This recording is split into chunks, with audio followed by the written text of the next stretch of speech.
Gente, boa noite. Eu sou o professor Hertz, do curso de Publicidade e Propaganda da UFPR. E hoje vamos falar sobre cores, sobre design e sobre publicidade. Aliás, quem é o profissional convidado de hoje é Érico Belém.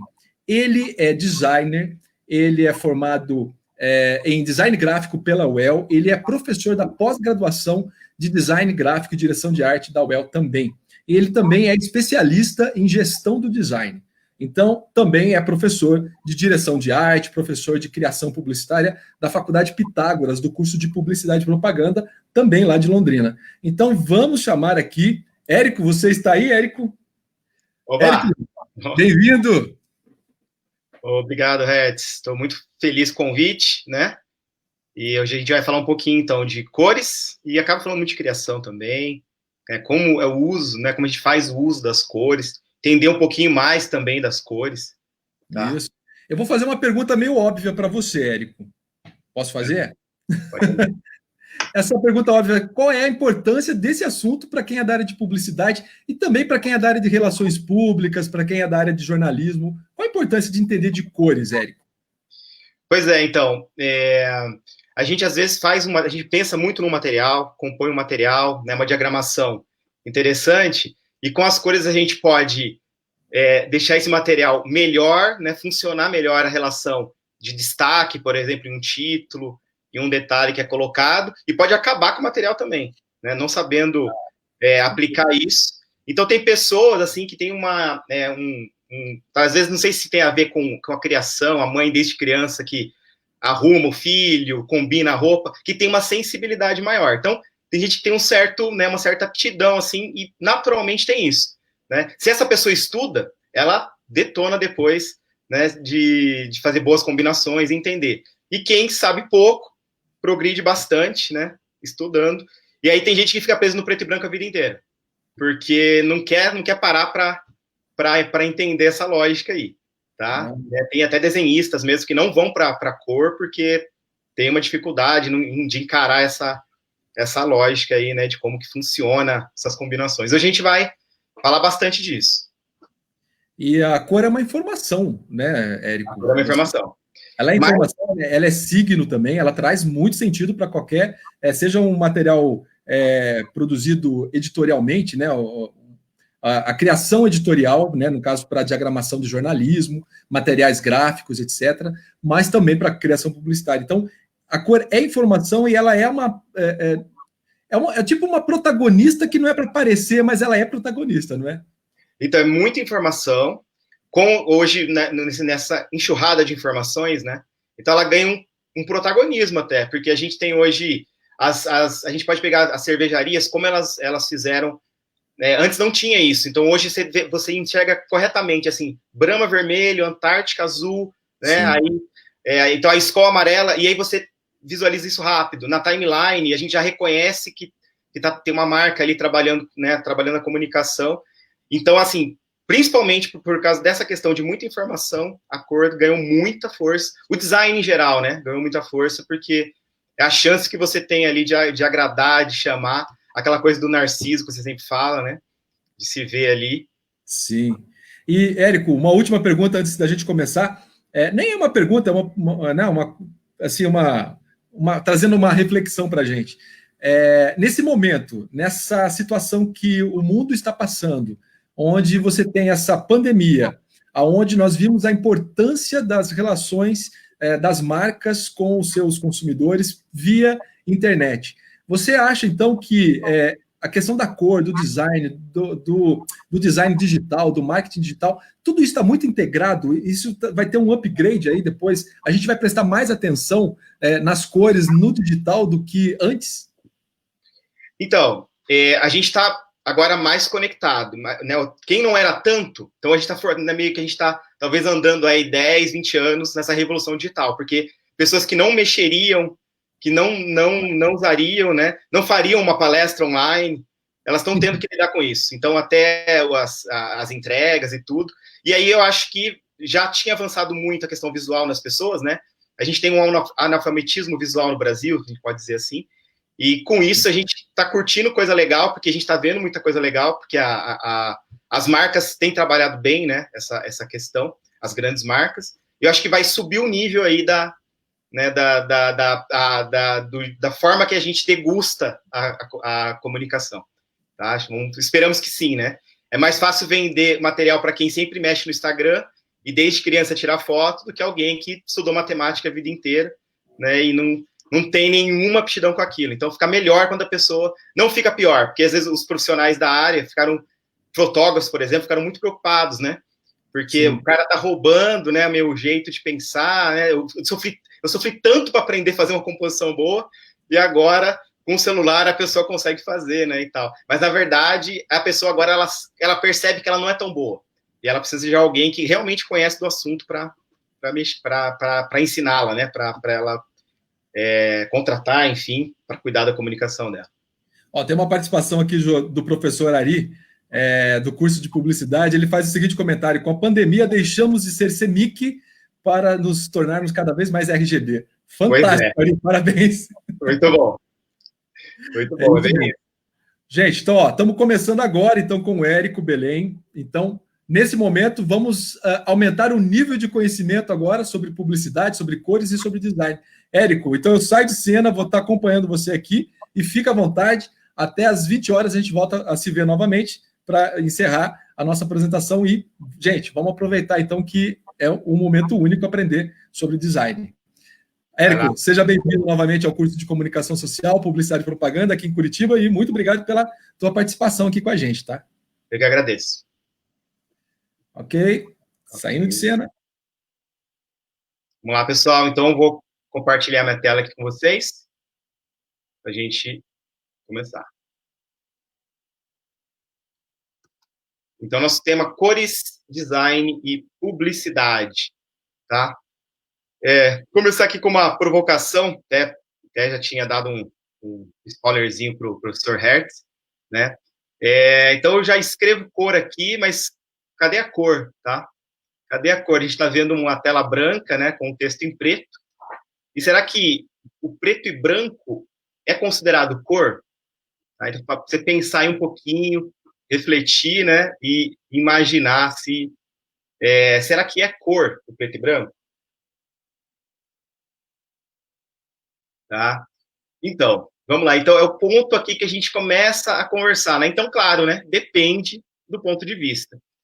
Tá? Depende do que a gente está falando. Se a gente for pensar em tinta, né, se a gente for pensar em uma tinta branca, uma tinta preta, a gente tem uma cor que a gente compra lá na loja de tinta, né, um tom preto, a tinta branca para a parede, e aí a gente pode chamar de cor, nesse sentido. Mas para a nossa percepção, certo? Como a gente sente as cores, tá? Não é considerado cor. Então, isso que é importante, já é uma dica aí, né? Porque é tão fácil combinar o preto e branco com um tom de cor, tá? Porque para nossa percepção ele não tem o peso da cor, não tem assim o sentimento, né? Não tem essa simbologia, né? Que o professor Hetz lembrou muito bem. Então a gente não tem essa percepção com relação ao preto e branco. Né? Então ele pode ser considerado a luz, né? O branco a luz e a sombra o negro, tá? E então, na nossa percepção, né, o que a gente vai focar aqui, o professor ali falou de uma forma bem interessante o CEMIC e o RGB, que é uma parte técnica das cores, tá? Eu vou até fazer esse paralelo, porque quando a gente olha um cartaz, né, na rua, a gente vê uma postagem de internet, a gente não tem esse conhecimento, né? O público comum não tem esse conhecimento do CEMIC e do RGB. Tá? Então, a gente vai só ter aquela relação de sentimento com a cor, de percepção com a cor.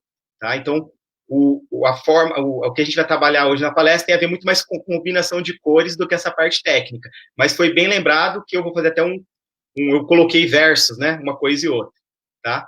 E, então, né, o preto e branco não é cor. Agora, vamos dar uma mudada aqui e vamos sentir, né? Então, já muda já a nossa percepção. A gente já tem um sentimento, né? De uma coisa mais divertida, talvez, já tem alguma emoção aí. É bem difícil falar de psicologia das cores, pensar a psicologia das cores, porque o simbolismo muda muito tá? Se uma pessoa tem um trauma, às vezes, relacionado com alguma cor, ela muda a percepção dela, tá? Claro que existe, né, estudos. Então, eu estou deixando aqui uma tela vermelha. Se você estiver assistindo num quarto, né, num ambiente mais escuro, talvez esse ambiente agora está todo avermelhado, tá? E aí, você olhando essa cor, você tem algum sentimento por ela, você vai lembrar, talvez, de alguma coisa que você goste ou que você não goste, né, com relação ao vermelho, tá? Estudos mostram que ele é excitante, ele tem alguma coisa de, imagina um ambiente todo vermelho, você não consegue ficar muito tempo, mas por um tempo ele é muito gostoso de ficar, né? Ele traz uma energia, e se a gente, né, for lembrar que as cores são comprimentos de onda, né, o vermelho é um dos mais elevados comprimentos de onda, tá? Então, é uma das cores que mais aparece de uma forma longa distância, por exemplo. Então, o vermelho tem um sentimento. Tá? Eu troco aqui para o amarelo, e aí você, né, o amarelo, eu gosto do amarelo, gosto bastante do amarelo. Ele tem uma coisa, né, dele, assim, uma luz, ele é quente, então você também vai ter um sentimento aí pelo amarelo. Eu não quero aqui ficar falando várias coisas de psicologia de cor, olhando essa cor. Quero que você olhe para a cor e sinta aí o que mudou algum sentimento em você, né? Você tem uma percepção do vermelho, depois do amarelo, às vezes você não sabe explicar essa percepção, você não sabe explicar esse sentimento, mas que tem uma relação diferente, tem, né? Então, o amarelo, ele tem essa conotação também de leveza, de calor, né? Ele tem um caminho por aí. E nós vamos passar agora para o azul, né? Que é considerado uma cor que agrada, assim, o maior número de pessoas, sem muito susto. Então, ele está ligado a marcas, né, de seguradora, marcas, né, mais racionais, talvez, engenharia, né? Ele tem uma conotação de mais segurança, tá? Então, ele é calmante, diz que uma luz azul no ambiente, né, você fica tranquilo naquele ambiente, tá? O importante é pensar que também mudou aí na tua percepção, né? À medida que você... eu passei aqui 3 cores, não por acaso, né? Aquelas 3 cores primárias que a gente tem, que a gente aprende lá nos cursos de educação artística, quando a gente é criança, né? Na disciplina de educação artística, a gente fala de 3 cores primárias. Então, claro, a cor, ela cria emoção, traz memórias à tona e provoca sensações. A gente tem, né, lembranças, às vezes você tem uma experiência positiva com a bicicleta vermelha, você vai lembrar aí de ter um carinho pelo vermelho, né, vai lembrar de relações aí que você tem. Tá? Então, no nosso cérebro, né, na forma que a gente aprende as coisas, a cognição, né, através dos sentidos, né, da visão, do tato, do olfato, tá? A gente, então, tem a seguinte sequência de identificação, né? Então, o caminho que o cérebro faz. Então, primeiro ele vai, né, olhar ali uma imagem. Então, imagina uma silhueta de um Fusca, uma silhueta de uma latinha de refrigerante, ou será que seria uma cerveja ali, né? Primeiro você vai ver a forma, tá? Então, primeiro a forma, em segundo a cor. Isso são, assim, milésimos segundo, você já tem, né, essa percepção. Então, a partir do momento que você olha essas 2 latinhas aqui, uma é vermelha e uma é azul, aí você tem a questão da informação. Então, cor é informação, tá? Né? Você já tem aí uma informação associada a essa forma. Então, você aqui já pode falar se é Coca-Cola ou Pepsi, né? Ou Brahma e Antártica, né? O que mais aí que pode ser, né? Essas 2 latinhas. Então, é muito rápido para a gente a questão da cor, tá? É muito rápido. E a gente não tem muito controle sobre isso. Assim, a gente já olha, a gente já sente, já tem ali alguma espécie, assim, vamos deixar entre aspas, né? De um preconceito. Ele já traduz alguma coisa para a gente. A gente já tem uma sensação, né? O vermelho e o azul aí no mundo sempre tem um antagonismo, né? A gente sempre tem isso, né? Sempre tem essa história, né? do time vermelho contra o time azul e vice-versa. Tá? Eu vou passar aqui, Olha que interessante. Ó, o professor Hertz carregou errado aqui, ó. Olha que interessante. Né? Então, aqui eu fiz uma brincadeira de inverter as cores da Coca-Cola e da Pepsi, tá? Para a gente ter essa percepção diferente. E parece que, né, a gente fica meio incomodado, assim, com essa visualização. Né? Parece que tem um erro ali, mas parece que talvez a Pepsi ficou legal, talvez a Coca ficou legal também. Tá? Mas para a gente fazer essa brincadeira, né, de como a gente também é educado pela propaganda, né, e fazer essas ligações mesmo. Né? O vermelho está ligado a tal tipo de empresa, tal tipo de anúncio, né, para a gente conhecer as regras, são importantes para de vez em quando a gente poder quebrar essas regras também. Né?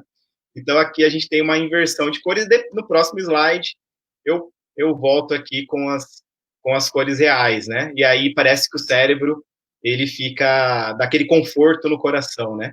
De você ter, agora sim, tá certo, né? Vamos dizer assim, tem esse sentimento de que agora sim tá certo, tá?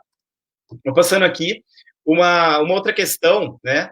Que sempre envolve as cores, é você tentar imaginar as cores. Então, isso não é aconselhável, tá? Tentar imaginar uma cor. Então, a gente, atendendo, né, os clientes na área de design e publicidade, os clientes têm aí, né, uma imaginação fértil com relação às cores, então aquele amarelo gema de ovo, né, ou um azul de algum lugar, e falam os nomes assim, que você tem que tentar adivinhar. Então, e aí você apresenta, às vezes, aquela cor e não é aquela cor. Né? Então, falar de cor é físico, você tem que ver a cor. Então, se você tentar imaginar, imagina esse anúncio colorido, como ele seria? Como seria esse anúncio colorido? É uma brincadeira aqui da Havaianas, né, com o Big Bang, né? Então, de uma explosão aí de cores, que a Havaiana realmente sempre, a marca Havaianas sempre trabalhou muito com essa ideia de explorar a beleza das cores. Tentar imaginar essas cores aqui. No próximo slide eu vou mostrar o anúncio colorido. Tá? Vamos ver se de alguma forma encaixou alguma coisa aí. Né? A sensação é bem diferente. Você imaginar e ver as cores. Tá? Claro ali que a gente não tinha nenhuma ideia, né? Eu acabei falando de explosão de cores, talvez você imaginou que tinha uma questão de muitas cores, né? Um arco-íris de cores, mas ver, né, você ter essa sensação, essa percepção de ver a coisa acontecendo é uma experiência única, você vê as cores, tá? É uma experiência única. Então é difícil você ficar querendo falar para qualquer um sobre isso, né? Sobre assim, eu quero a cor X, vamos dizer assim, de boca, né? Só por escrever ou só por uma referência que você tem. Então, por isso que existe a tabela Pantone, por exemplo. Tá? Então, se você gosta do assunto e não conhece o que é uma tabela Pantone, é legal ir atrás disso. Tá? A gente não vai conseguir falar muito disso. Como a gente percebe as cores, tá? Então, aí o nosso olho, né, ele capta esse comprimento de onda e traduz para a gente como cores. E onde as cores estão contidas, né, vamos dizer assim. Então, tá, assim, sem a luz não tem cor. Então, na luz branca, a gente tem todas as cores. Os nossos olhos têm dois tipos de componentes, né, para perceber as cores. Então, uns são os bastonetes e os outros são os cones. Os bastonetes, eles são em maior número. Então, se você tem aquela pouca iluminação, você consegue enxergar, né, à noite, pouca luz no ambiente, você consegue enxergar as coisas, mas você para de perceber as cores, tá? E você tem um pouco menos de cones, né, com relação à quantidade, que percebe as cores. Então, assim, são células fotossensíveis, né? Tá? Então, eu estou mostrando aqui a imagem de um Camaro amarelo, né, lembrando da música. Tá? Então, esse Camaro amarelo, essa tinta amarela que está aí, essa cor amarela que a gente está vendo, tá? Então, é um pigmento que está ali no carro e que a luz branca incide sobre ele. E o que ele faz, esse pigmento? Né? Ele absorve todas as cores e só joga para os seus olhos a cor amarela. Então, ele não é amarelo, né? Se a gente for olhar para essa parte física. Né? O Camaro não é amarelo. Tá? Então, ele absorve todas as cores e ele reflete aos seus olhos esse comprimento de onda que o teu cérebro decodifica como amarelo. Tá? Então, eu acho isso sempre muito interessante. Por isso que, às vezes, né, a mãe fala lá para você, vai sair no sol com essa camiseta preta, então faz diferença sim, esquenta bastante você sair no sol com uma camiseta preta, porque o preto ele absorve todas as cores, tá? Né? Então, e o branco vai, né, jogar de volta para o ambiente todas as cores. Então, realmente, né, faz diferença essa questão de cor escura e cor clara, tá? Aí eu sou corintiano, né? Eu lembro que uma vez Corinthians e Palmeiras, um sábado à tarde, e o Corinthians foi jogar no campo do Palmeiras, e aí o Palmeiras geralmente tem que usar o uniforme número 1, né? Que é um verde escuro, né? E ele, na verdade, ele pede para o Corinthians, né? Trocar de uniforme, para o Corinthians jogar de preto, né? E o Palmeiras jogar de branco, tá? Porque o uniforme segundo do Corinthians é preto, e aí para cansar, seria teoricamente para cansar mais os corintianos, né? Então né, quem tem esse conhecimento físico aí pode ter uma vantagem aí em certas situações. Se você não tem a luz branca, claro que modifica, né, a cor. Então, se você for trabalhar com material impresso, por exemplo, é super importante você ter um ambiente aí todo protegido, né, da luz do sol, você tem um ambiente controlado, com uma luz branca sempre em gráficas, né, nos estúdios de pré-produção de gráficas, a gente tem um ambiente bem controlado com relação à luz branca para realmente enxergar de uma forma legal o material, tá? Se você tem o suporte também influencia, você jogar uma cor, por exemplo, aqui um spray azul em cima do carro amarelo, num primeiro momento vai ter uma mistura ali de cores. Se você passar muitas mãos de tinta, uma hora vai acabar ficando azul, mas o suporte, então, ele influencia bastante, tá? Tudo que está à sua volta influencia bastante. Você ter um desktop do computador muito colorido para trabalhar com design pode te atrapalhar em algum momento.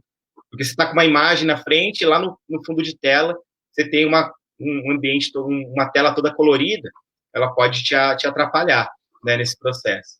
E aí, impressão, né, tem papel que absorve mais tinta, tem papel que absorve menos tinta, e que acaba escurecendo as cores. Tem total influência a questão do suporte, tá? Vamos entender alguns aspectos básicos das cores, tá? Então, aquela cor que a gente fala, né, que a gente chama de vermelho, amarelo, azul, verde, tá? Então, isso é o matiz, tá? Então, você tem uma cor, é o matiz, certo? E aí você troca, né, um pouco de matiz. Por exemplo, um laranja, ele é filho de um vermelho com amarelo, né? Então, ele tem um pouco da característica dos dois, certo? Para ele chegar no verde, ele vai ter que perder todo o vermelho para chegar no verde, aqui numa sequência, certo? Então, esses são os matizes, né? Os matizes aqui puros, sem influência de preto e branco, tá? Sem influência de preto e branco. As cores, elas vão ter aqui, então, as cores, elas vão ter uma característica, duas características importantes, tá? Uma é o valor e outra é a intensidade, certo? Então, o valor, dentro do valor, tem duas situações. Uma é você adicionar preto. Eu vou aqui pensar como fosse uma tinta que você está misturando. Você tem uma tinta vermelha e você vai misturar né, um tom escuro, né, preto. Você vai misturar preto na tinta.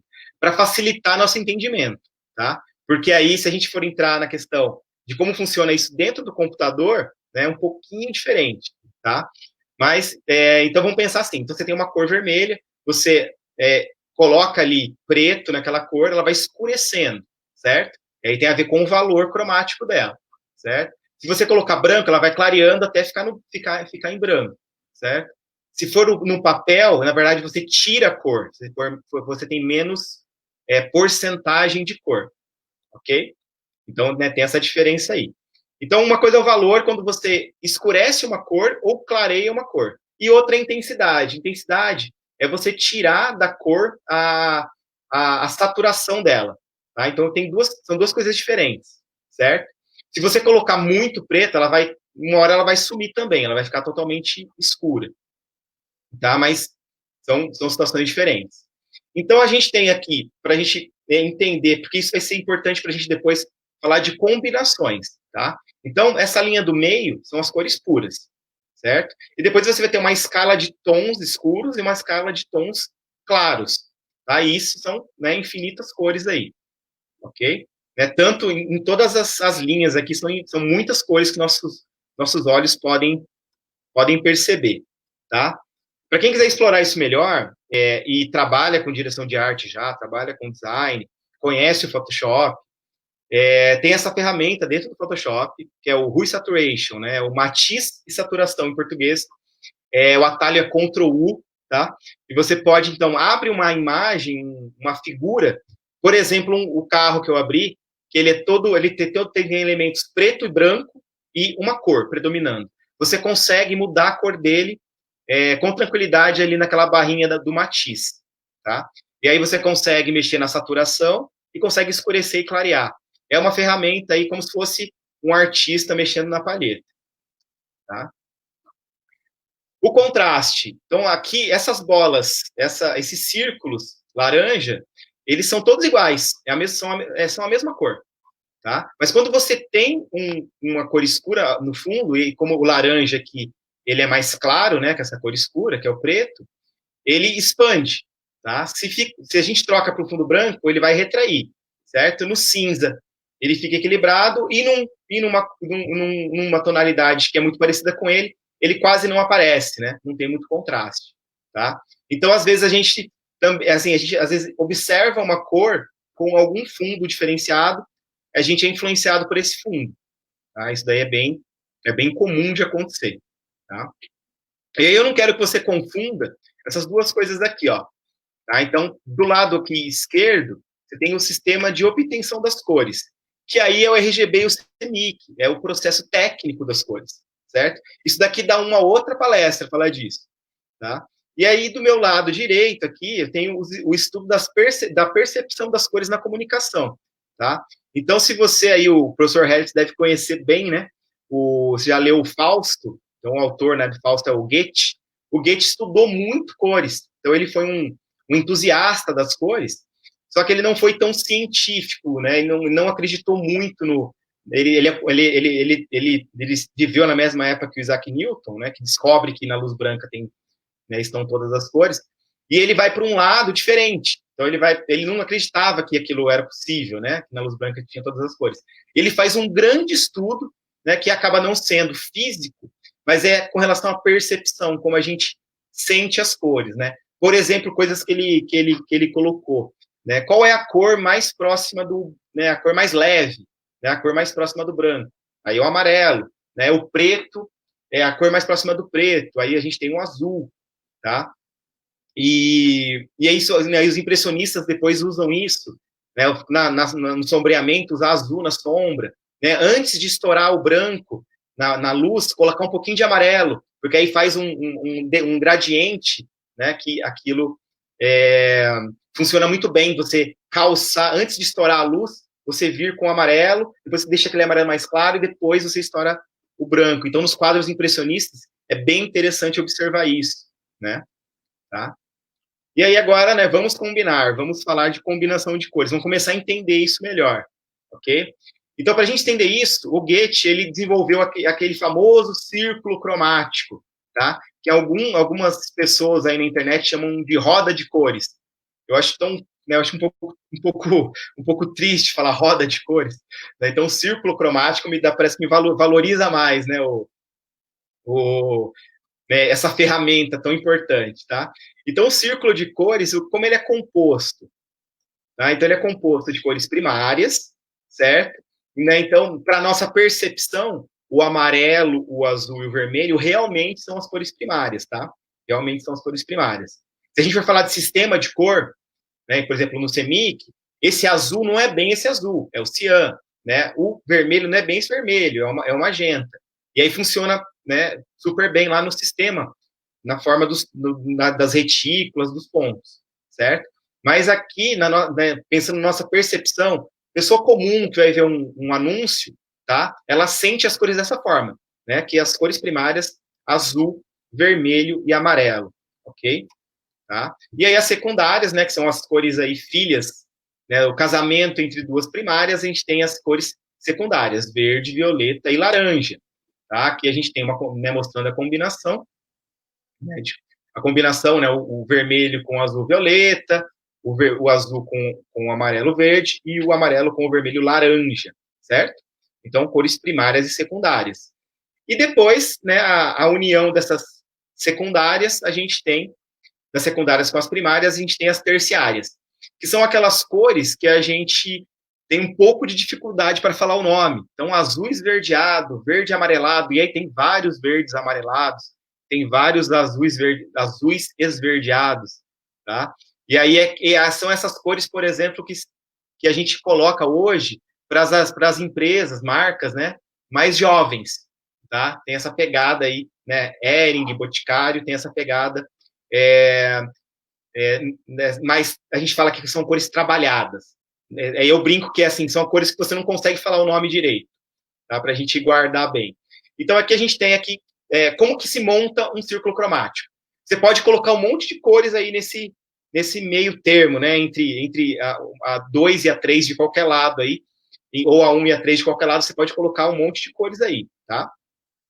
Existem ferramentas, né, na internet que mostram como fazer isso, para você fazer uma combinação rápida e tal. Só que eles ignoram alguns pontos. Eles geram para você um monte de quadradinho, tá? Então você vai lá tem uma ferramenta da Adobe, né? É um site da Adobe que você entra que tem você consegue ali retirar várias combinações. Mas ele vai gerar quadradinhos para você. Aí será que você vai conseguir usar isso no material? Como funciona isso, né? Daqui a pouco a gente vai ver os exemplos visuais, né, dessa questão, tá? Então, aqui no círculo cromático, a gente tem as cores complementares, que são opostas no círculo, tá? Opostas no círculo, ok? São cores complementares, certo? Tá? Essa relação de complementares é interessante, que o nosso cérebro parece que busca, né? Busca ver. Então, eu vou pedir, enquanto eu falo aqui, que você olhe naquele pontinho do meio, tá? Aquele pontinho vermelhinho, e na sequência, eu vou passar para um outro slide, o slide é branco. E você deve ver aí a marca da Pepsi, tá? A marca real, né? Com as cores reais. Então, só fazer aqui o registro com relação às cores primárias. Cores primárias não, cores complementares. As cores complementares, elas... Então, você tem o verde e o vermelho, que são opostos no círculo.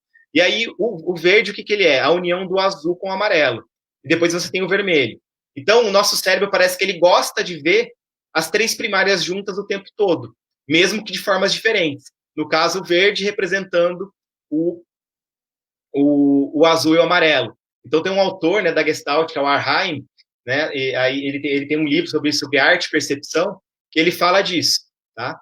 Então, agora eu vou passar, vamos ver se aparece aí para você a marca da Pepsi, né, que tem vermelho e azul, tá? Espero que tenha aparecido, fica marcado na nossa retina, né? E aí a gente consegue, não tem nenhum efeito aqui, tá? Se você olhar para a parede branca, ele é até mais fácil de ver, se tiver uma parede branca perto, tá? Então, o nosso cérebro parece que, assim, essa questão da complementar, ela é interessante porque não tem como você, assim, por que a gente gosta de ver essas duas cores juntas, tá? Então, é algo, né, visceral, assim, a gente tem isso nosso cérebro tem isso aí por algum motivo, tá? No círculo cromático, a gente pode também ter uma visualização das cores análogas, que são as cores próximas, tá?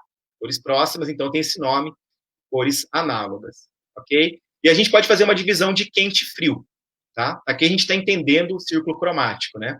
Então, as cores quentes são mais, né, elas tendem a ter essa percepção das pessoas como algo mais vibrante e estimulante, e as cores frias mais calmantes, né? Então, um ponto assim das cores frias é que, teoricamente, elas cansam menos, tá? Elas cansam menos, ok?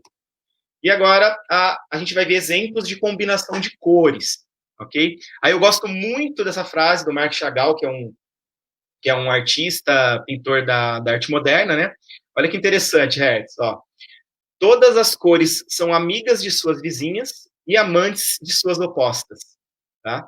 Então, amigas de suas vizinhas, que são as análogas, e amantes de suas opostas, né, que são as opostas no círculo cromático. Então, a forma de você lembrar que a gente consegue fazer combinações, então, por contraste e combinações por harmonia. Tá? E vamos ver a diferença dessas combinações. Primeiro, vamos falar da cor como uma única cor, né? Então, uma primeira forma de usar a combinação de cores é pensar de forma monocromática. E como funciona isso?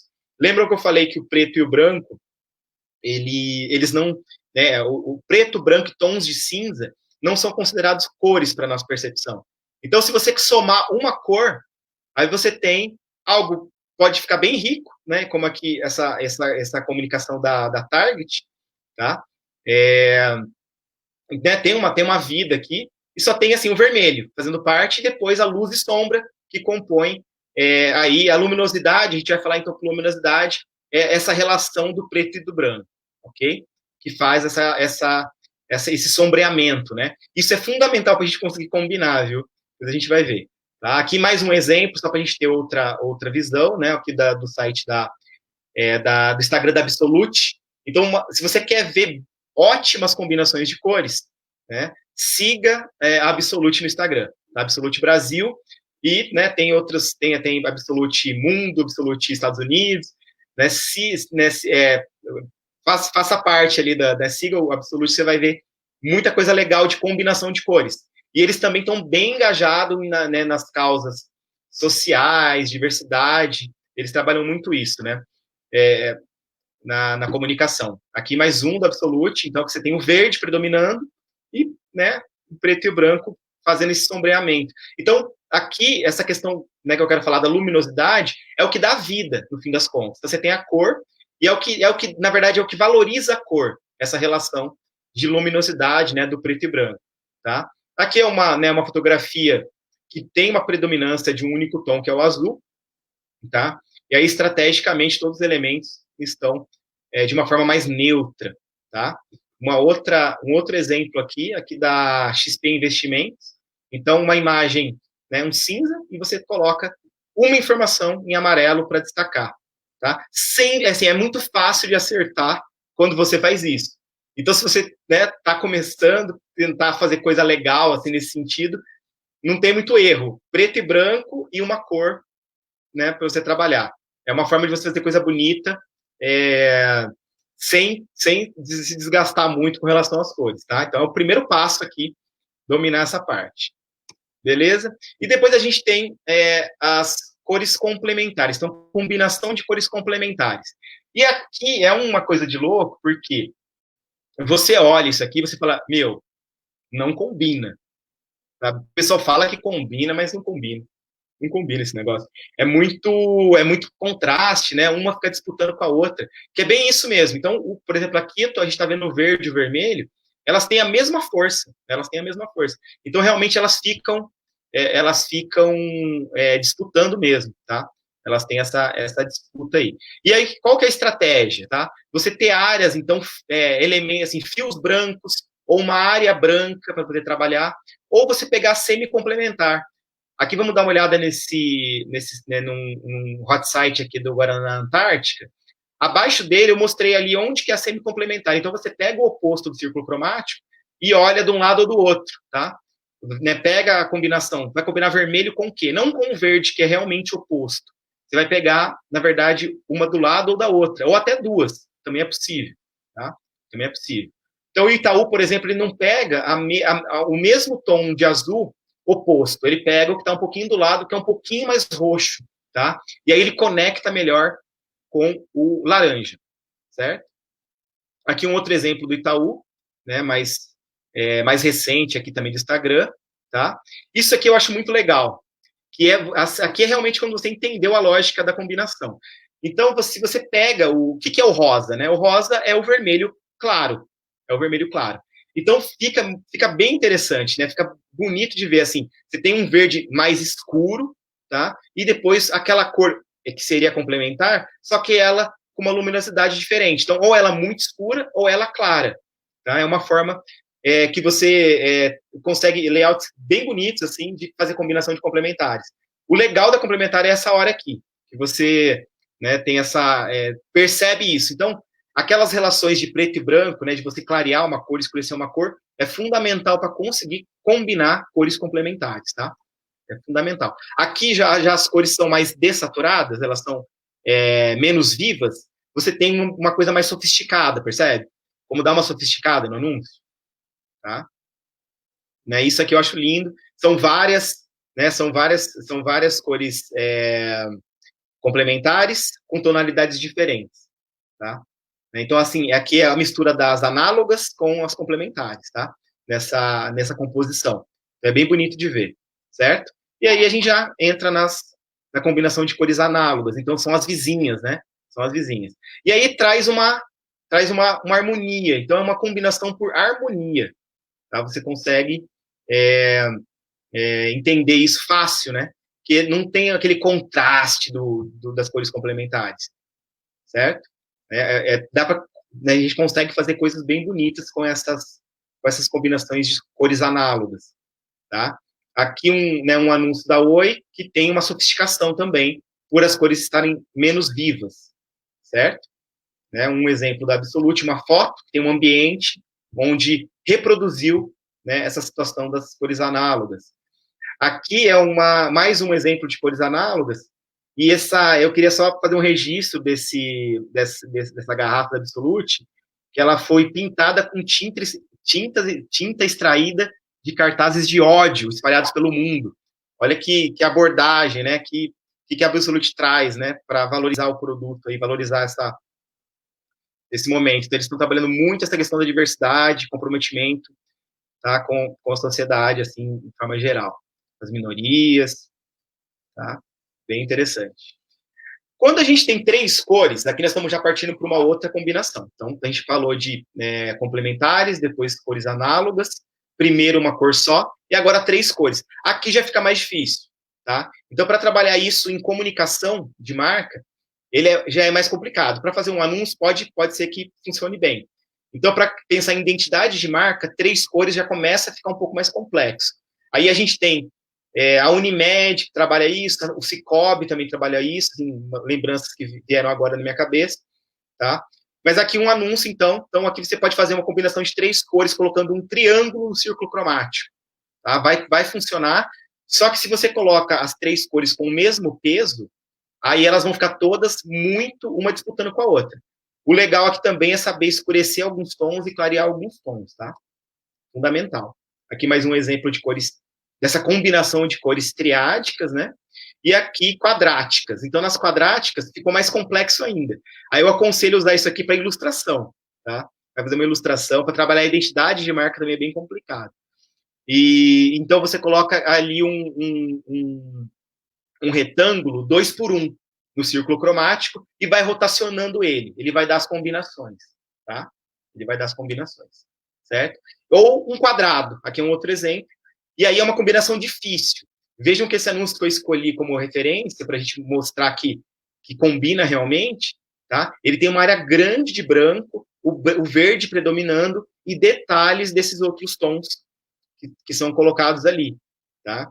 Então, assim, é uma estratégia importante, essas relações, então, de preto, branco e, né, de luminosidade, preto, branco e cinza, tá? Para a gente conseguir combinar. E aí, aqui uma referência a divisão do quente e frio, tá? Da divisão do quente e frio, que a gente também vê bastante nas combinações, certo? E aqui mais uma referência, um anúncio até mais antigo da TIM. Hoje eles estão diferentes, eu vou até mostrar eu vou até já mostrar daqui a pouco essa diferença, tá? E aí eu queria falar um pouquinho, né? O tempo já tá indo para o fim já.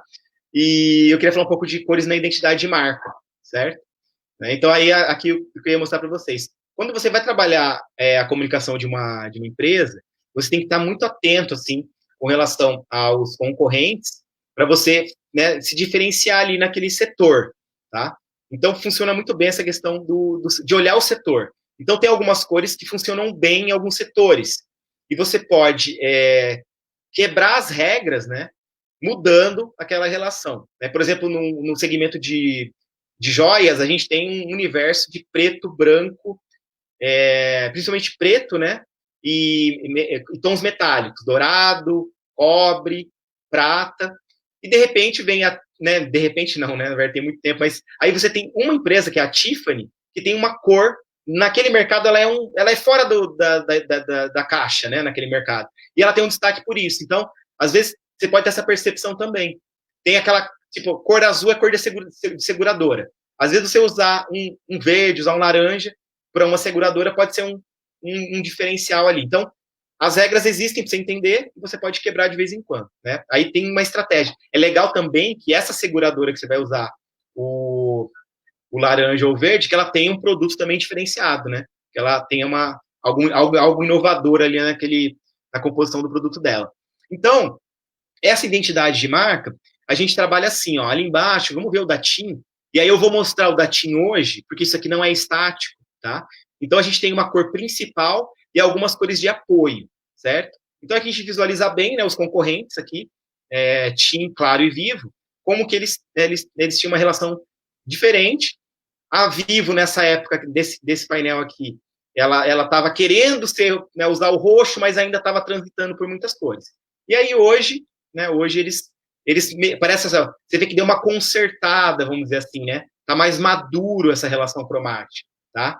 Primeiro porque a TIM no início era vermelho também. Quando a Claro chegou, a TIM abandonou o vermelho e ficou muito azul, tá? E aí foi ficando cada vez mais azul.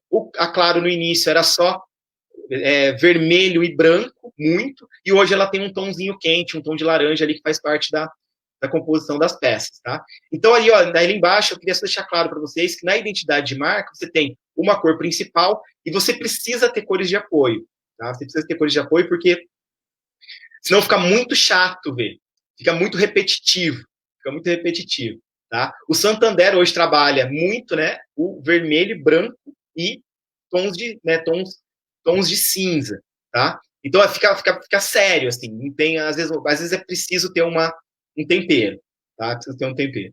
Beleza? Então, por exemplo, a Unimed é uma empresa que trabalha bem isso. É difícil, na verdade, assim, o que eu quero mostrar aqui que é complexo isso que a Unimed faz, de trabalhar com tantas cores de apoio, tá? Mas é uma marca que precisa ter esse apelo, né? Ele tem esse apelo mesmo de vida, né, de saúde, bem humana, né? A ideia da Unimed é ser bem humana, então ela tem essa diferenciação mesmo, tá? A gente pode ter também cores para segmentação, certo? Em embalagem. Eu vou ter que acelerar um pouquinho por causa do tempo aqui, tá? Então aqui a gente tem no fundo a cor da Tiffany que eu falei, que é uma cor única, você reconhece rapidamente, tá? Cores primárias e secundárias são ligadas ao setor de varejo e também a marcas de produtos infantis, certo? Então, se você quer ser mais jovem, descolado, é legal que você use cores terciárias. Olha como tem um impacto diferente quando você vê. Tá? Riachuelo, né? Ela tinha cores primárias, né? E a secundária, que é o verde. Depois ela passou para as terciárias e depois ela ficou preto e branco, que aí é moda, que ficar neutra, né? Criou esse RCHLO, né? Que é uma coisa diferente, tentando trabalhar um símbolo aí. Né? Quando tem mais de 3, aí eu vou entrar em outro campo, mas quando uma sigla tem mais de 3, parece que não dá muito certo. Não sei o que vocês acham. Tá? Cores pastéis são ligadas aí ao setor mais de bebê, infantil, né? Cuidados assim, com criança. Mas é aquela coisa, você pode de vez em quando quebrar a regra, então usar talvez cores pastéis para outras coisas também, como ter aqui também Só que aí tem que fazer um sentido, tá? Tem que fazer um sentido. Ter um diferencial no produto, ser uma coisa diferente, né? Fazer um restaurante todo azul, né? Então, às vezes, tem uma coisa diferente naquele restaurante, tá? Cores escuras, eles deixam os anúncios sofisticados, certo? O fato de você usar, né, com tons escuros, de cara, assim, já deixa tudo bem sofisticado, tá? Bem sofisticado mesmo. Então, eu fiz essa brincadeira aqui, né? Sofisticando 3 pontinhos, e aí o Itaú com o Itaú Personalité. Então, aquele laranja virou um dourado e o azul ficou mais escuro, né? Tá?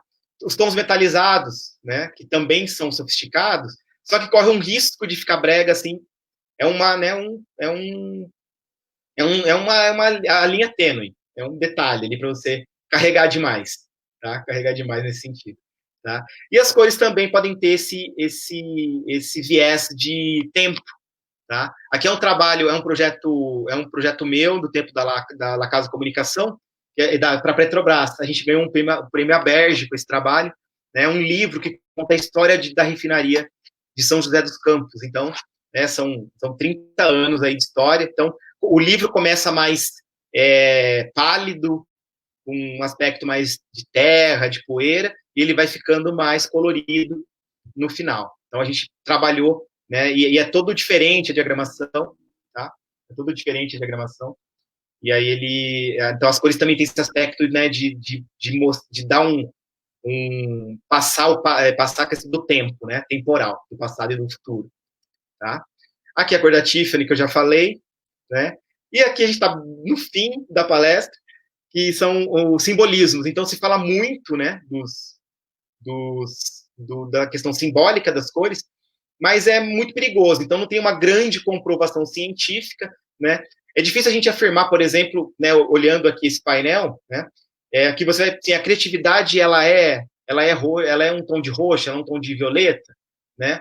A criatividade pode ser laranja para alguns. Então é meio complicado falar disso, né? Claro que o verde ele tem uma pegada mais ligada à natureza, à saúde. Então, claro, tem informação sim, tem os segmentos de mercado.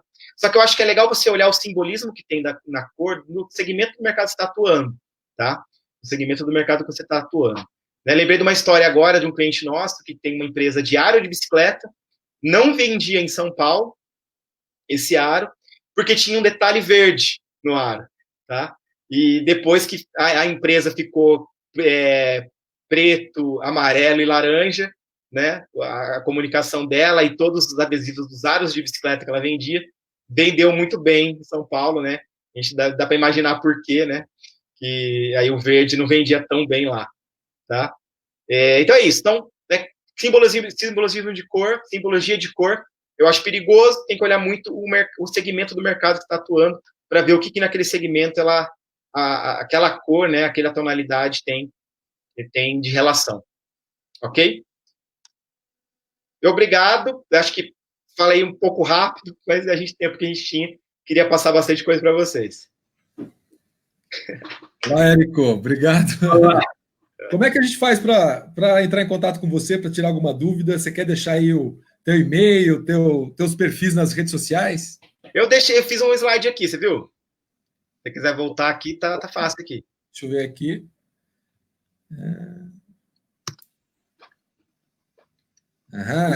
Tá, Érico Belém, né? Você tem isso aí, você já me encontra, tá? E aí pode falar comigo que eu respondo. Érico, foi uma baita de uma aula hoje. Eu achei que aprendi um monte, sabia muita coisa, mas tem muita coisa nova aí que você trouxe para a gente. Então, acredito que os alunos que acompanharam, vi que também tem alunos seus lá de Londrina, está acompanhando aqui você. Tá. Pois eu vou ver. Isso é legal porque mostra o quanto que essa questão da internet a gente vai integrando mesmo. Capital, interior, aí, e a gente vai trocando essas informações. Sim, isso mesmo.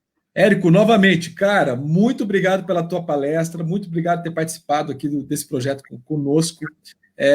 As portas estão sempre abertas aqui. Eu acho que, novamente, quando tiver oportunidade, queremos trazer você de volta. Você falou que tem coisas aí que dá para fazer outra palestra. A gente quer trazer você uma hora aí para a gente também. Legal, dá para falar muito de tudo que eu falei, dá para aprofundar várias coisas, né? E aí, sim. A gente tinha esse tempo aqui, eu procurei fazer o melhor possível. Agradeço muito, tá, o convite, e certamente aí pode me chamar de novo que eu apareço. Que joia. Então, novamente, muito obrigado.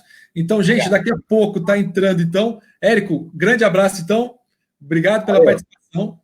E agora, a gente daqui a pouco está entrando, então, o professor Zeca Gonçalves, que vai continuar com a sua oficina, que toda quinta-feira também, depois da Web Palestra, tem oficina, continuando com o professor Zeca Gonçalves. Deixa eu ver se o professor já está online aqui para a gente chamá-lo. Olá. Oi. Olá, Zeca, tudo bem? Me deu um sobrenome novo hoje, Fernandes. É Fernandes, eu falei Gonçalves. Não tem problema. Isso aí é efeito quarentena. Efeito quarentena. Todo mundo trocando. Zeca Fernandes, né? Então, Zeca, seja bem-vindo a essa noite aqui e para continuar a tua oficina. O que você vai trazer de novidade hoje para a gente, Zeca? Não, hoje é meio a finalização do que a gente estava conversando nos outros 2 dias e alguns pontos que eu não tinha tocado e algumas dicas para quem não vai para a segunda etapa, mas quer se aventurar aí na escuta e no registro de depoimentos de idosos ou não, né? Então, vamos por aí. Ah, que joia. Zeca, então vou deixar você à vontade aqui com os alunos e Tá boa certo. oficina que está acompanhando você aqui também. Tá certo. Obrigado, Hertz. Boa noite, pessoal. Então, hoje a gente encerra essa parte aberta, né, da oficina Memória de Velhos, e na semana que vem a gente migra com os inscritos lá, que já estamos com os nomes, para uma página no Facebook. Então, nos nossos, a gente conseguiu ter mais espaço para essa oficina do que para outra, né? Na segunda-feira houve um espaço grande. Então, hoje também não vou tomar muito o tempo de vocês. Só queria fazer mais algumas pontuações sobre esse fenômeno, né, do depoimento. Né? Quem estava na conversa passada lembra que a gente falou da tal da guinada subjetiva, né, que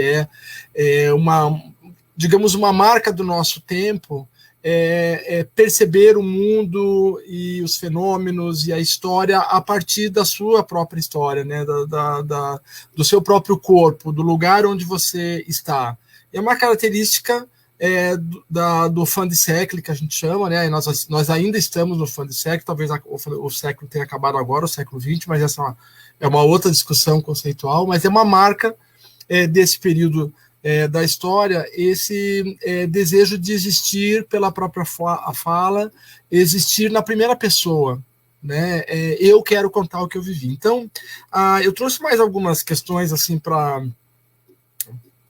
justificar ou para iluminar por que eu estou defendendo aqui para vocês que, se vocês abordarem alguém, um parente ou uma pessoa que vocês tenham proximidade, para que ela deixe um depoimento, que a tendência dela aceitar é imensa, né? É enorme a margem. Então, é isso que eu estou um pouquinho tentando fazer esse convencimento, porque a tendência é da gente achar que não, que é invasivo, ou que você não vai ter habilidade para lidar com aquilo, ou uma série de temores que às vezes impedem muitos de nós de abraçar essa experiência do ouvir e do registrar e do gerar fontes sobre figuras que estavam, principalmente as que estavam à margem. A gente falou na aula passada ou no encontro passado, perdão, o quanto esse movimento de captação de depoimentos ele tem sido importante para os grupos mais marginais, né? As mulheres negras, os indígenas, os sobreviventes do Holocausto. Vários desses grupos sociais encontraram no depoimento um espaço para deixar registrado a sua experiência cotidiana nas situações que eles viveram. Tá? Uma outra questão que é bem interessante a gente colocar também, só um detalhe, nós tínhamos falado também bastante que o mundo atingiu um tal grau de complexidade, né? Nada é mais simples de ser explicado, né? Uma guerra, uma debate econômica ou qualquer coisa que aconteça. Então, uma maneira de você conseguir andar nesse campo minado que é o mundo contemporâneo em todos os sentidos, na política, na economia, nos comportamentos, é pensar a partir de si. Tá? Esse é outro fenômeno importante.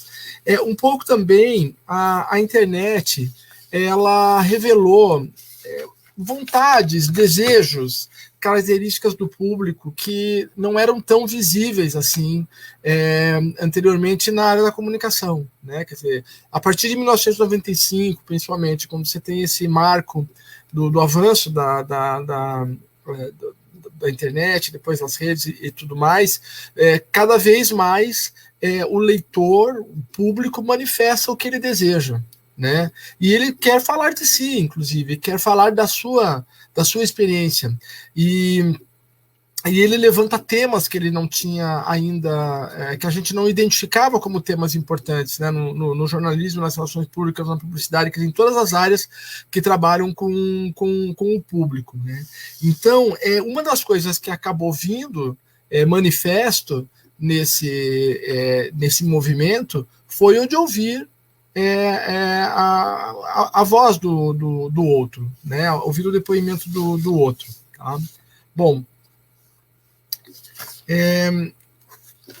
Um outro ponto que eu queria reforçar com vocês, que a gente não tinha falado, é que vocês podem dizer assim, mas é um movimento novo? Bom, nada é novo, né? Nada começou agora, tudo sempre existiu de alguma maneira. Se a gente pensar essa coisa do anônimo, ouvir a história de um anônimo ou de uma pessoa que não está propriamente em evidência na sociedade, o cidadão comum, digamos, ele já é um fenômeno do final do século XIX, início do século XX, né, principalmente ali anos 10, anos 20, quando as grandes cidades começam a se desenvolver, a partir daquele fenômeno ali do meados do século XIX, da reurbanização na cidade de Paris.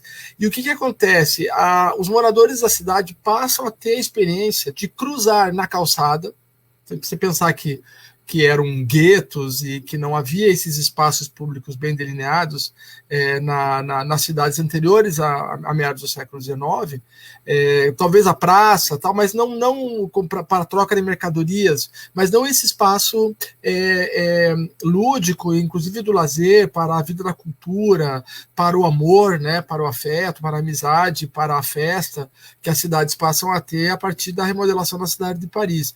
E traz aquilo esse avanço das cidades traz uma experiência única. Você encontrar na rua pessoas que você jamais encontraria.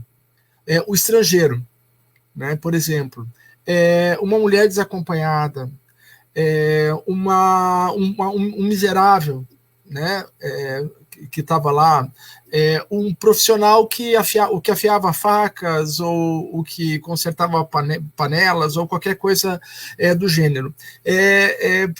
Isso que estava antes na Rua dos Ferreiros, na rua daquilo dos padeiros, eles passam a ser figuras que o morador da cidade encontra e desperta a curiosidade sobre aquelas pessoas. Quem é o afiador de facas, né? No Brasil, a figura assim que praticamente inaugurou o recolhimento das histórias de anônimos é o João do Rio, né? O nome dele é Paulo Barreto, mas o apelido dele era João do Rio, um mestiço, pai português, mãe mestiça também, filha de uma negra forra, e que foi criado,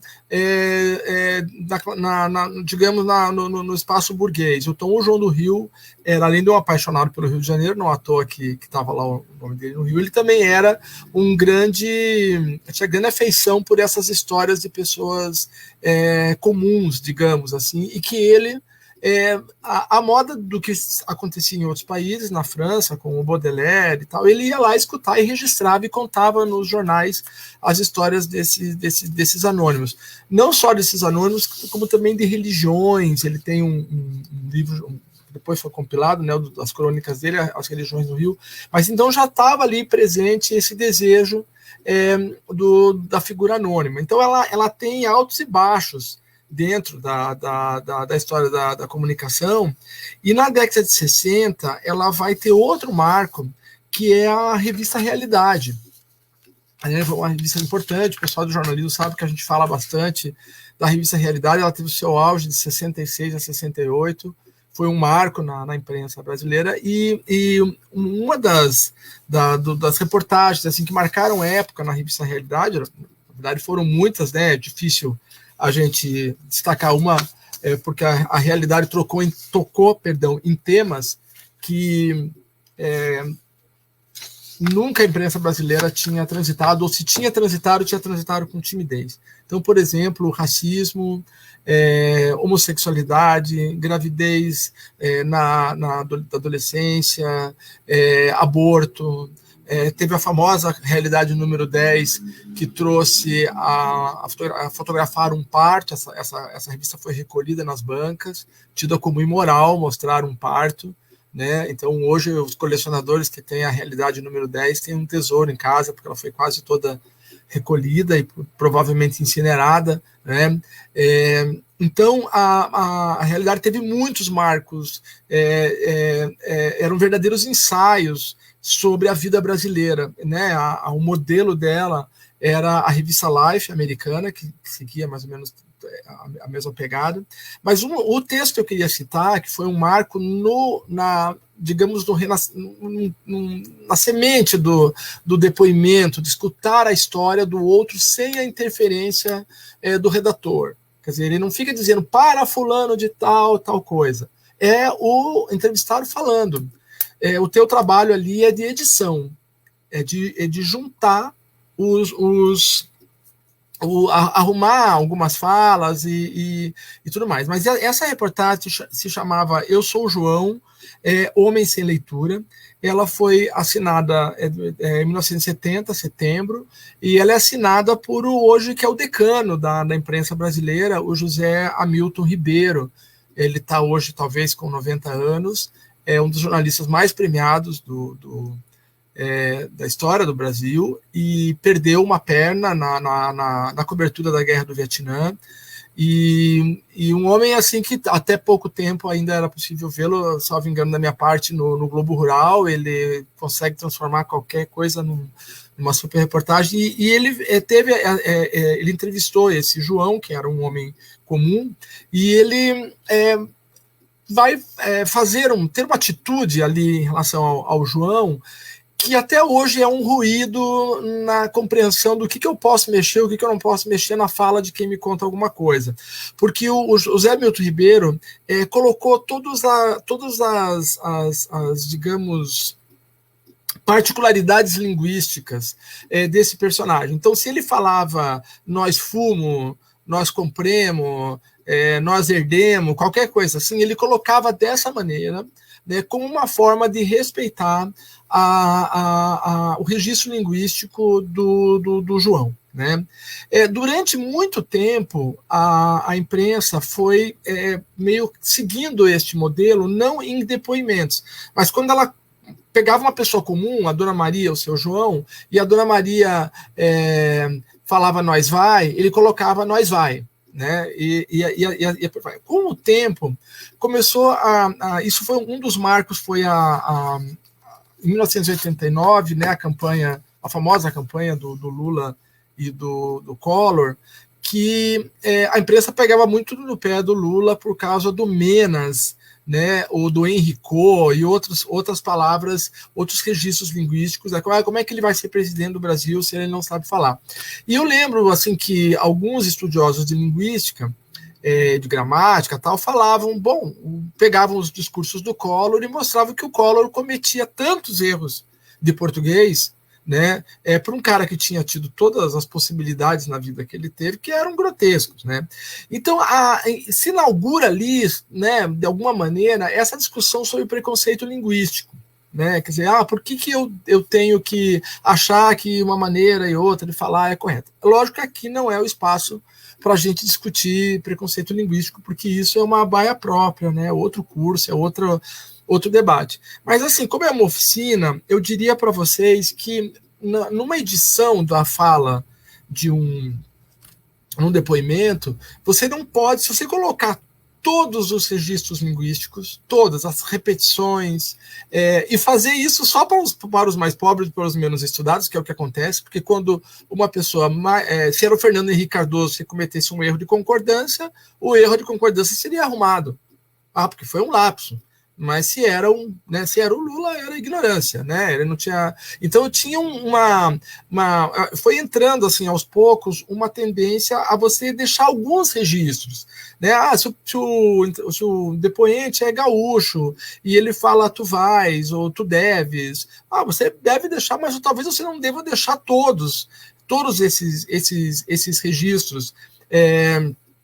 Se ele fala né, por exemplo, né, que é uma coisa muito típica aqui da nossa região, que é uma expressão que vem onde tem açorianos, principalmente, madeirenses, esse né é uma abreviação do não é, né, quase que é um reforço na hora que você faz uma afirmativa ou uma pergunta e dizer não é, aí vira né. Né? Então, né? E às vezes você vai deixar um né lá, algum outro desses registros na edição final, para mostrar um pouco como é a maneira daquela pessoa falar. Mas se ficarem todos os registros, que o leitor só vai prestar atenção nas gafes, nos erros, nos problemas de concordância, não vai prestar atenção no que a pessoa falou, né? Então tem assim algumas... agora, lógico, nada impede de que um depoimento seja totalmente um registro da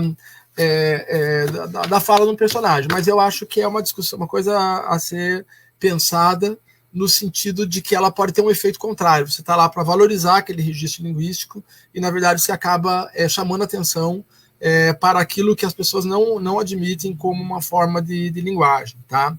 Bom, depois da revista Realidade, era interessante também lembrar para vocês que várias vezes a imprensa brasileira, né, ela voltou ao depoimento, e não só a imprensa, como se vocês pensarem a área de documentários, né,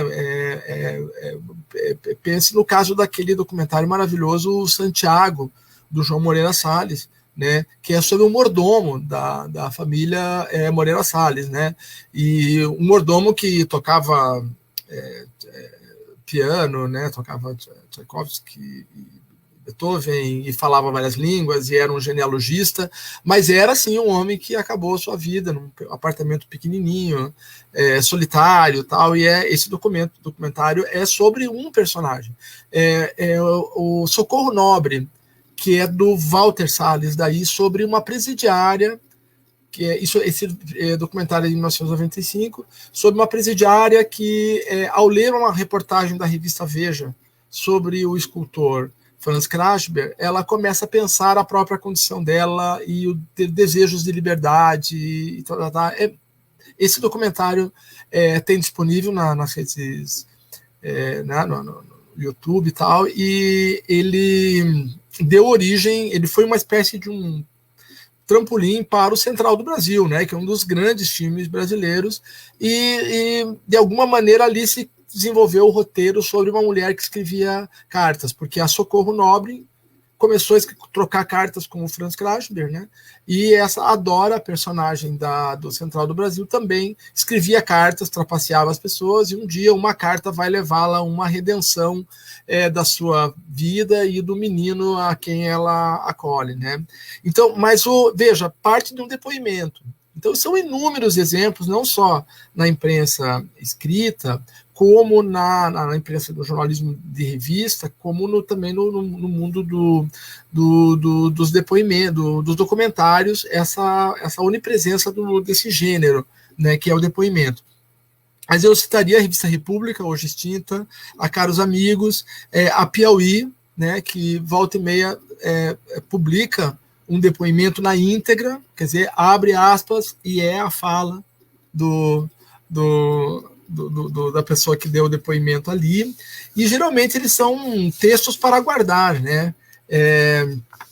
Você lê aquilo, você sabe que aquilo vai ter momentos inspirados ali e tudo mais. Agora, um dos grandes marcos do depoimento, ainda que não seja um depoimento puro, é um livro chamado A Vida que Ninguém Vê, da Eliane Brum.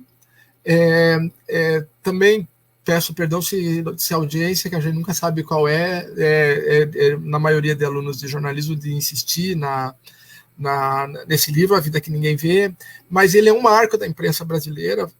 A imprensa brasileira dificilmente premia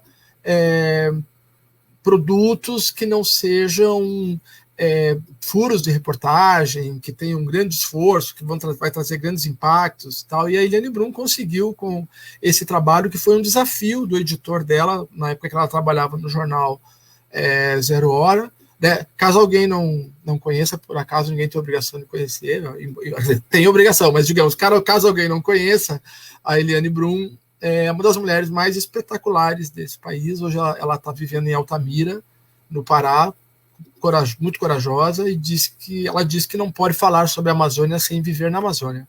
Está lá, né? Para dizer uma mínima coisa sobre essa mulher, a Eliane Brum, que é uma grande escutadeira, né? Eu citei no encontro passado. E no A Vida que Ninguém Vê, o desafio dela era ela sair à rua e acompanhar qualquer pessoa que ela encontrasse e extraísse daquela pessoa a história. Aqui, qual que é a grande sacada? Geralmente, quando você pensa, quem tem uma história para contar, você pensa em alguém exótico, você pensa em alguém engraçado, que você não vai se identificar com aquela pessoa, você vai achar graça dela. Então, aqui em Curitiba, vou fazer um depoimento do Oil Man, né? Eu acho que não tem mais nada que alguém possa arrancar do Oil Man, sinceramente, porque você olha e você diz, eu não me identifico com ele, eu não vou sair de sunga, besuntado, andando de bicicleta pela rua. Mas nós tendemos a achar que o depoimento legal é dessa figura mais exótica, e não, né? É do anônimo mesmo. Foram essas pessoas que a Eliane Brum acompanhou, assim, pessoas muito comuns. Um dos personagens que é mais fascinante era um rapaz que ela começou a encontrar na rua e ela andava com ele, e eram histórias muito pálidas, até que um dia ele vira uma esquina e ela diz, para onde você vai? Ele falou, eu vou para a escola. Eu vou na direção da escola, uma coisa assim. E ela vai seguindo esse rapaz e ela nota que ele fica olhando pela fresta do muro, o que acontece dentro da sala de aula. E é ali que estava a história. Até então não tinha esse relato. Esse rapaz, em algum momento, ele foi banido da escola. E ficar olhando pela fresta do muro era uma maneira de olhar o mundo do qual ele gostaria de participar. E ali nasce a história. Então, por isso que quem vai recolher um depoimento tem que se atirar. É um mergulho no lago gelado. Você não pode achar que você vai saber. E isso é uma das grandes angústias que eu sei de vocês, jovens. Vocês são muito diretivos, eu tenho essa percepção, assim, eu quero investir tempo numa coisa que eu saiba o que é. E você vai para um depoimento sem saber exatamente o que você vai encontrar, né? Às vezes são várias conversas absolutamente banais, que parece que não levam a lugar nenhum, que não tem nenhum fato ali espetacular, né? Ou que possa você ver onde é que está a grande vida na pequena história, né? Mas com o tempo sempre você vai encontrar, como eu disse no encontro passado, às vezes até coisas que o próprio depoente não se deu conta sobre a sua própria vida. Você ali começa a investir naquela história que ele contou, naquele episódio da vida dele, né? E às vezes ali é que nasce a história, né? São inúmeros exemplos, né? Inúmeros exemplos, assim, que a gente vai encontrando ao longo dessa experiência do depoimento. Então, gente, assim, lógico que a minha vontade era dar para vocês uma série de dicas, né? Existem dicas? Existem. Explicar bem para a pessoa o que você quer, dizer que você tem interesse, saber alguma coisa dela, marcar um encontro, né, num lugar confortável. Por isso que eu imaginei que seria interessante aqueles que têm acesso na quarentena a pessoas idosas ou não tão idosas, mas que possam contar as suas histórias, porque você vai ouvir, fazer anotações, depois vai para uma segunda rodada, retoma aquele assunto, né? Um aspecto que ela tinha falado no encontro anterior, você podia falar mais sobre isso e tal, e você vai vendo como ali as portas, né? Imagine que cada um de nós é uma casa, né? É uma ideia meio psicanalítica, né? Nós habitamos uma parte, ou mostramos uma parte muito pequena de nós mesmos, então nós mostramos um cômodo da casa, mas existem outros cômodos.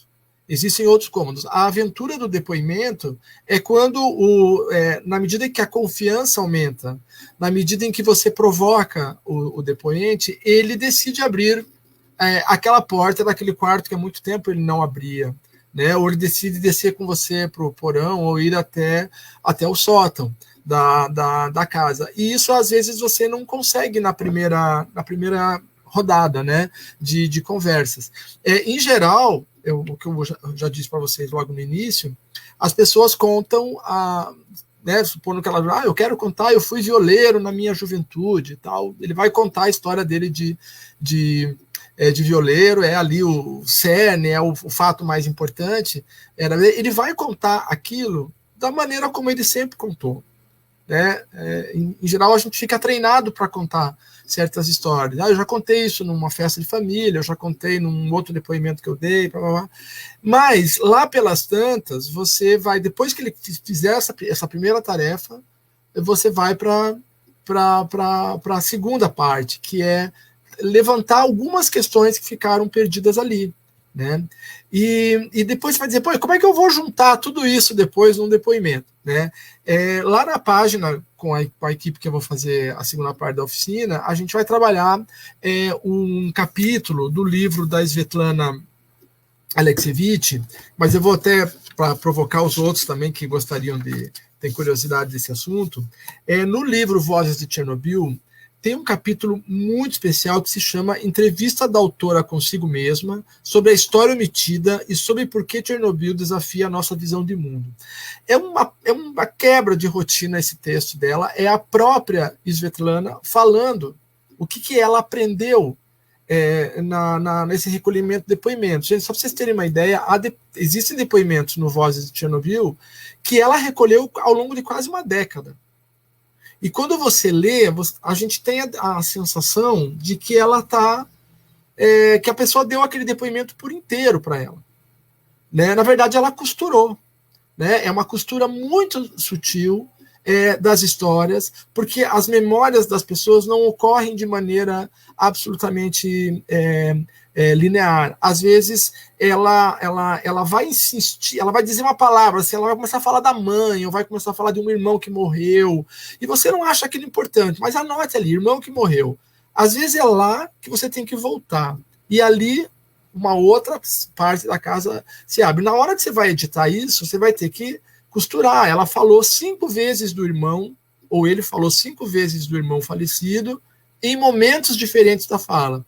A tua tendência depois é juntar isso, né, para que aquele que vai ler consiga entender a história. Isso a gente chama de critério de legibilidade, entendeu? Então, não adianta ir para o mundo do depoimento com preconceito contra a arte da edição.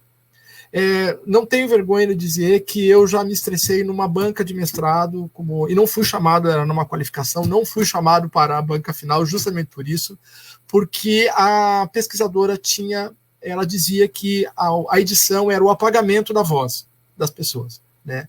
E eu não obviamente, como jornalista, não posso concordar com isso, porque é você negar uma cultura, uma prática, uma ciência, digamos, construída ao longo do jornalismo de altíssima responsabilidade e altíssima perícia, porque aquilo que você depois transforma em texto não é a fala da pessoa, é o produto da fala dela. Você é aquele mediador que vai tornar possível que aquela fala que estava dispersa, confusa, tal, se torne algo que outra pessoa possa ler e ela se sentir também motivada ali a conhecer ou a contar a sua própria história.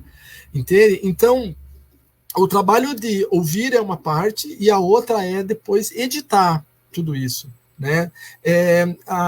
Essa semana, só para citar um exemplo mais quente, eu voltei a entrevistar o Valmor Vaz, que é um idoso, ele tem 82 anos, né? E ele contou assim que na velhice ele tem tido muitas lembranças da infância, porque, assim, só para vocês entenderem, foi um homem que viveu a vida dele é espetacular mesmo, assim, todos os sentidos.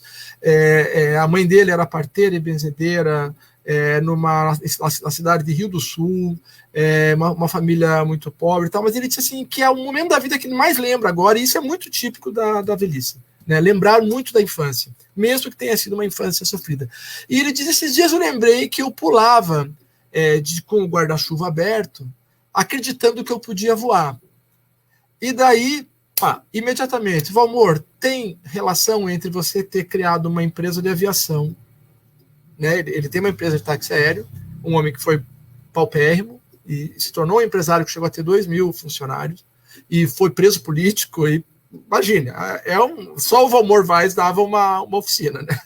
E ele disse assim que nunca tinha pensado nisso, dessa relação entre o menino que queria voar e o cara que tem uma empresa de aviação. Então, eu não tive ainda a oportunidade de fazer agora a terceira conversa com ele, mas eu acredito que na terceira conversa, as provocações sobre o senso de liberdade dele, que é algo que eu, como o que escuta, percebo que era um homem que tinha uma obsessão pela liberdade, pela experiência da liberdade, que se traduz na ideia do voar e que se concretiza na ideia da empresa de aviação, tem nexo, tem sentido ali. Eu posso costurar essas ideias. Entende? Então é um pouco esse o trabalho de carpintaria daquele que escuta o depoimento. Agora, lógico, o primeiro passo é sempre escutar e escutar e escutar, geralmente em 3 conversas, gravar, né? Não gravar e não começar gravando, evitar o vídeo, tá? O vídeo intimida muito e depois você tem uma performance para vídeo. Né? Então as pessoas sempre são, como é que eu vou dizer, elas são edificantes na frente de uma câmera. Elas sempre vão falar, com certeza, temos que economizar. Não vê aquele matéria de reportagem de posto de gasolina? Né? Não, temos que economizar combustível e temos que procurar o preço mais. Ninguém fala outra coisa, senão aquilo que você já esperava que ela fosse falar. Então o vídeo tem essa intimidação que ele provoca, né? Ele tem que ser uma coisa que você faz depois, com um pedaço daquela fala, mas você começa a gravar, pede licença, lá pelas tantas ele vai esquecer que o gravador está ligado, lógico que era importante também ter um tempo, você não ficar 2, 3 horas, né? E depois deixar aquela mente do depoente descansar e que ele possa ter os seus sonhos, né? Os seus rosários lá com as suas lembranças e retomar para uma segunda. Provavelmente, às vezes, ele mesmo traz um novo fato, né, para aquela conversa. A outra parte é depois retirar todas essas gravações, lê-las e tentar encontrar ali o que está sobrando, o que só é degrau, né, para você chegar naquilo que era mais importante, o que daquela história é a melhor história, né? É uma história que define o espírito humano. Para terminar, eu acho que para a gente não passar muito tempo, eu vou dizer isso, né? Sempre a gente vai encontrar o espírito humano. O espírito humano é uma expressão antiga, né? Eu sei, mas que eu não encontrei nada até hoje que traduza melhor o que a gente encontra ouvindo pessoas. O momento em que ela foi inventora de alguma coisa, que ela inventou a própria vida, que ela pulou uma fogueira, que ela levantou da cama quando talvez ela não pudesse mais levantar. Quando ela disse sim para alguma coisa, quando ela disse não para alguma coisa. Né? Quando o Ricardo diz assim, uma vida é aquele que fugiu do marido ciumento, que viveu, superou uma doença, que superou um fracasso. Então, a hora que você encontra onde está ali o espírito humano, quer dizer, aonde que aquele depoente, aquele personagem deu um salto, né? E ele deu uma resposta à vida. Isso é o melhor do depoimento. Me permitam, para finalizar mesmo de verdade, muito, digamos, um anti-cultura do depoimento, do bom depoimento, dentro das melhores práticas, essa coisa meio do coitadismo, assim, né, de sempre tratar as pessoas, principalmente os mais pobres, né, os mais velhos, como assexuados, ignorantes, sabe? Sempre tem aquela coisa, a Dona Maria, todo dia, faz não sei o quê. Parece que a Dona Maria vive sorrindo, alegre, fazendo bolinhos de chuva. Não, Dona Maria tem raiva, tem paixões, tem desejos, né? Quando se chama de Dona Maria, já começa a ficar ruim o negócio. É Maria, Maria tem nome, o José tem nome, o João tem nome. E ele é uma pessoa que tem deuses e demônios dentro dela, e que em algum momento a Maria e o João deram alguma resposta à vida. E ali está, a hora que você encontra, e às vezes nos personagens que são os menos prováveis, não é só as pessoas assim que a gente identifica como do bem ou bondosas, aliás, fujam dessa expressão do bem, ela é péssima, né? Não, você pode encontrar alguém, às vezes, que aparentemente não tem uma vida assim tão edificante e que ele também ali experimentou do espírito humano, ou alguém que não te seja tão simpático, né? Porque também às vezes a gente vai achando que o personagem só é aquele que é simpático. Não necessariamente. Você pode encontrar, pode sim, não. Naturalmente você encontra para além desses filtros, tá?